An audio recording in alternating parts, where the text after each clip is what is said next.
Lalu bagaimana cara mengakui nikmat Allah itu? Yang pertama adalah dengan berzikir kepada Allah. Memperbanyak kita mengingat Allah Subhanahu wa ta'ala. Karena orang yang berzikir hatinya akan tenang. Innamal mu'minuna alladzina idza dzukirallahu wajilat qulubuhum.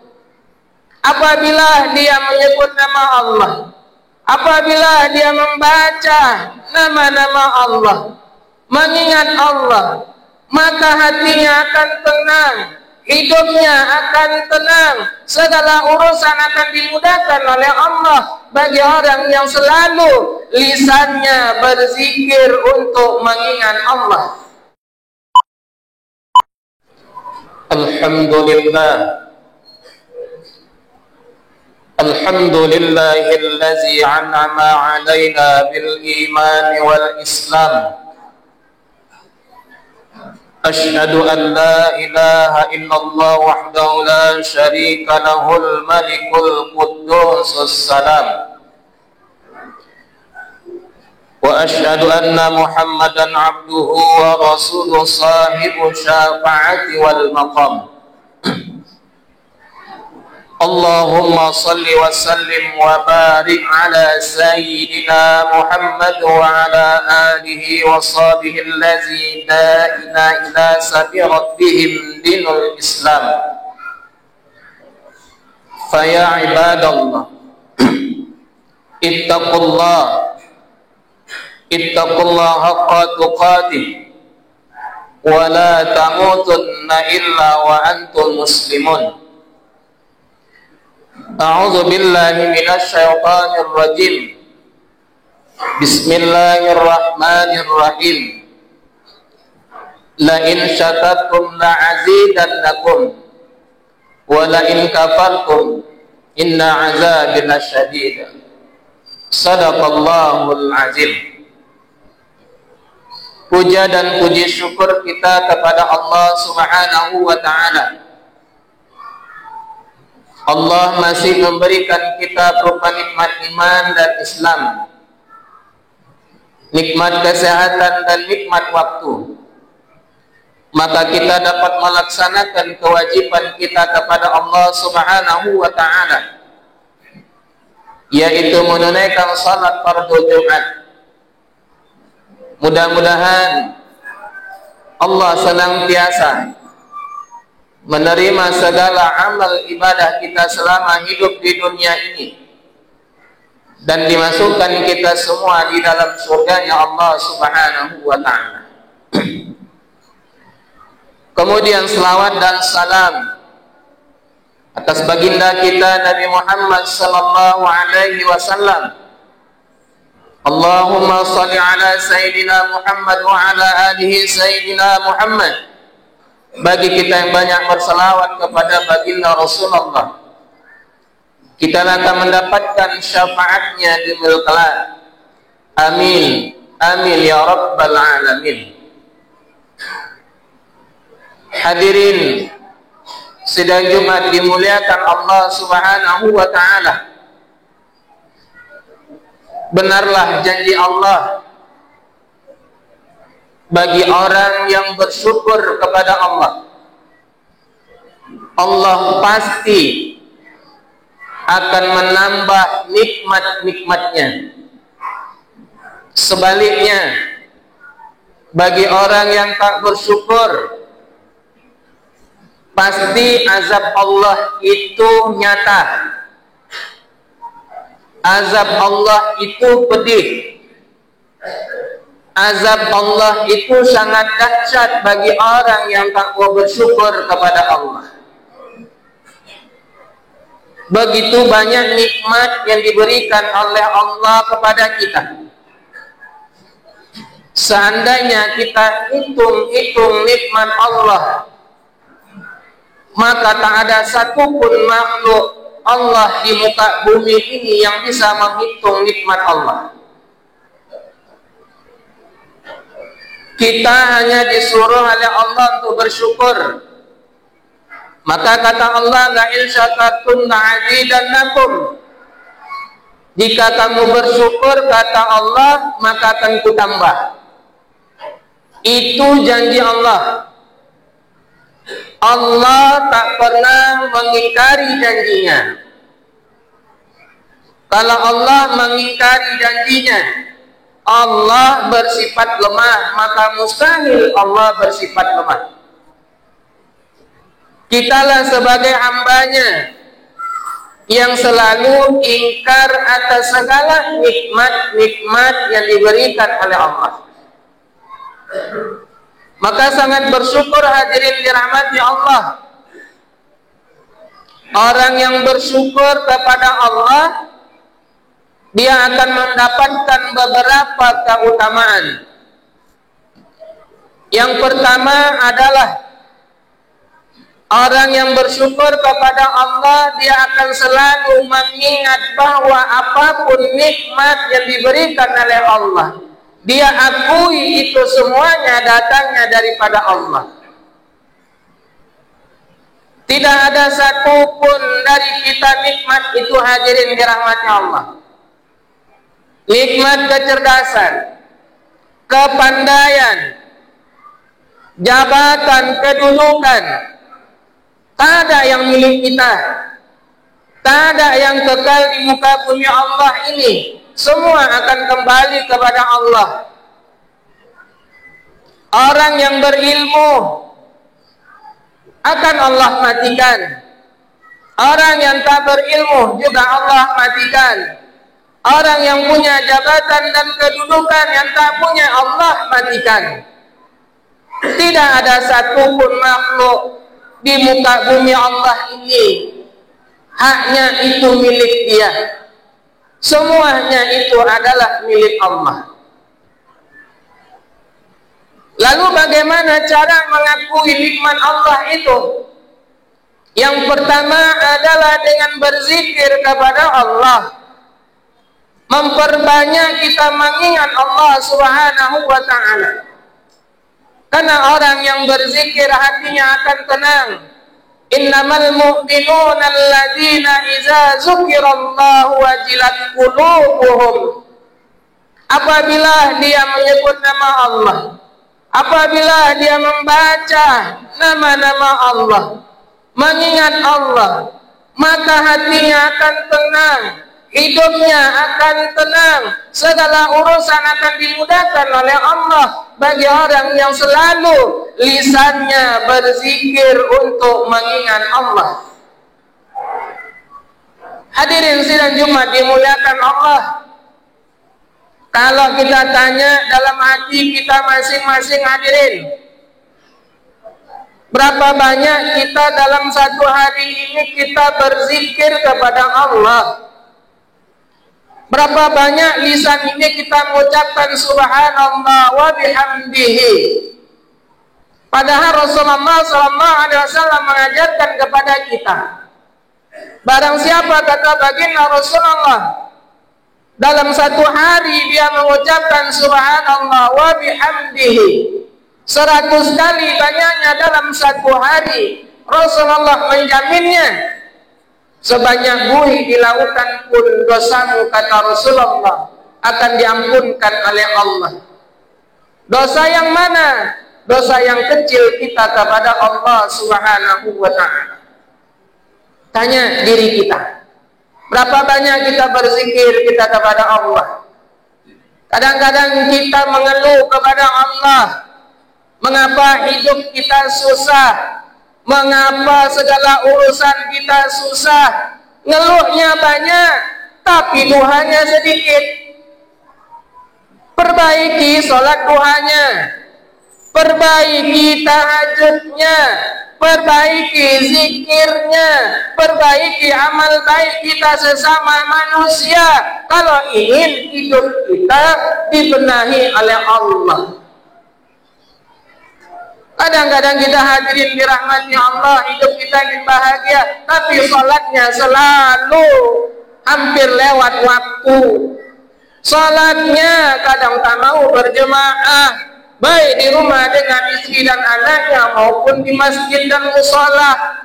Hidup ingin diperbaiki, tapi hubungan kita dengan Allah, mengapa tak mau kita memperbaiki? Padahal semua itu adalah pemberian Allah Subhanahu wa ta'ala. Itu yang pertama, cara mengakui nikmat Allah. Yang kedua, bagaimana caranya mengakui nikmat Allah? Banyak kita bertafakkur, banyak kita memikirkan. Nah, orang yang berpikir, kata baginda Rasulullah sallallahu alaihi wasallam, orang yang paling dekat denganku pada hari kiamat kelak nanti, kata baginda Rasulullah, adalah orang yang banyak lapar dan banyak berpikir. Ini orang yang dekat kepada baginda Rasulullah. Kemudian Abu Sulaiman mengatakan di dalam kitab Sirah Salikin Nabi kita Muhammad sallallahu alaihi wasallam mengatakan, memikirkan akhirat itu akan mewariskan hikmah dan menghidupkan hati, dan berpikir tentang dunia akan terbimbinglah dengan akhiratnya. Berapa banyak orang memikirkan dunia tapi lupa dia untuk memikirkan akhirat. Bahwa dia tahu sehat sementara, hidup sementara, mati nyata, siksa kubur nyata, hisab nyata, tahu dia, tapi dia tak mau beribadah kepada Allah. Inilah orang yang cinta dunia. Dia pikirkan dunia seolah-olah dia akan hidup untuk selama-lamanya. Hadirin sidang Jumat dimuliakan Allah Subhanahu wa ta'ala. Pernah sahabat Nabi Misdad bin Aswad mendengar perkataan daripada Abu Hurairah radhiyallahu anhu. Apa yang didengar oleh beliau? Kata Abu Hurairah radhiyallahu anhu, berpikir 1 jam itu lebih utama beribadah 1 tahun. Kemudian Misdad mendengar lagi dari Anas Ibnu Abbas radhiyallahu anhu.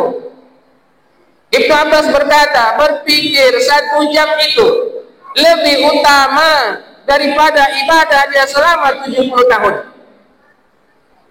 Mendengar ini, sahabat Rasul mengadu kepada baginda Rasulullah, ya Rasulullah, Abu Hurairah berkata demikian, Ibnu Abbas berkata demikian. Apa kata baginda Rasulullah? Panggil mereka berdua. Setelah Abu Hurairah dan Ibnu Abbas radhiyallahu anhu mendekati baginda Rasulullah, wahai Abu Hurairah, apa maksudmu berkata demikian, berpikir 1 jam itu lebih utama daripada ibadah 100 tahun? Apa yang kau pikirkan, wahai Abu Hurairah? Apa yang dijawab oleh Abu Hurairah radhiyallahu anhu? Ya Rasulullah, aku memikirkan bagaimana langit dan bumi ini, ya Rasulullah. Dia pikirkan bagaimana langit diciptakan oleh Allah tanpa ada 1 tiang pun. Bagaimana bumi diciptakan oleh Allah tanpa ada fondasi. Ini yang dipikirkan Abu Hurairah. Boleh kita pikirkan, hadirin, diri kita.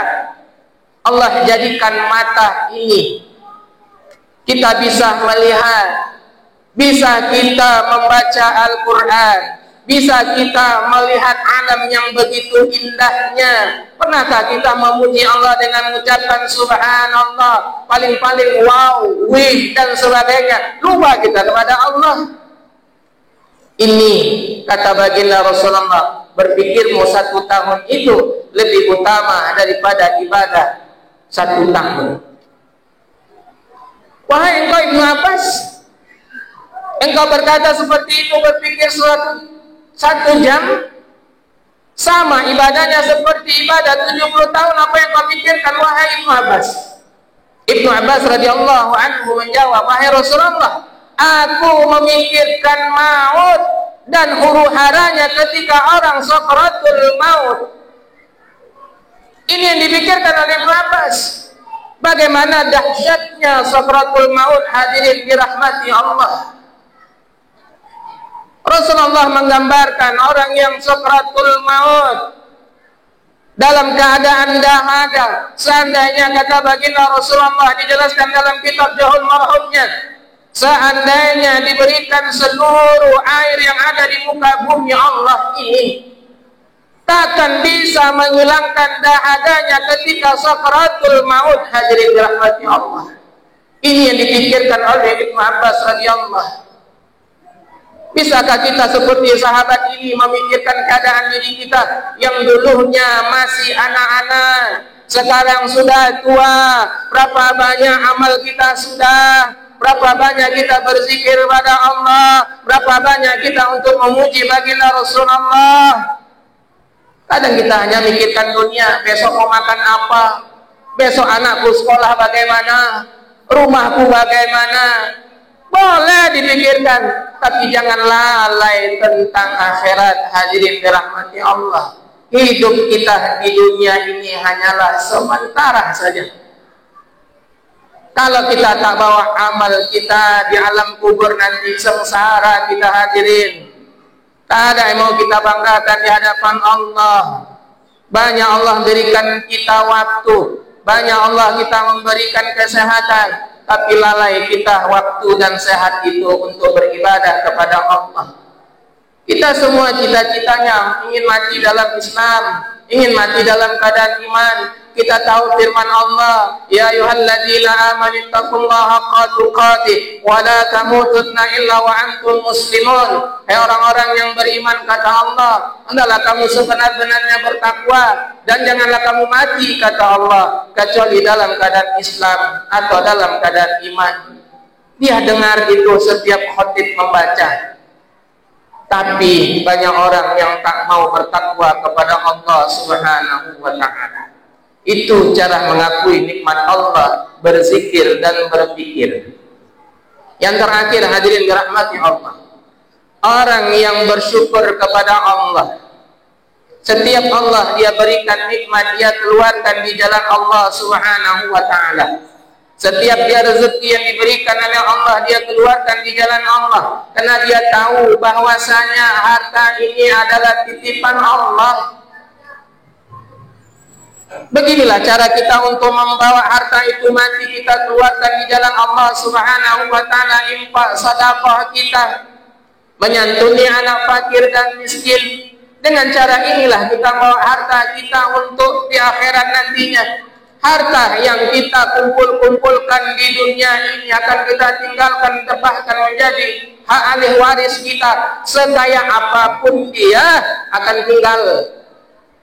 Punya mobil semewah apapun dia, tak sanggup bawa jenazahnya di mobil yang mewahnya. Siapa yang bawa jenazah kita ketika kita meninggal dunia?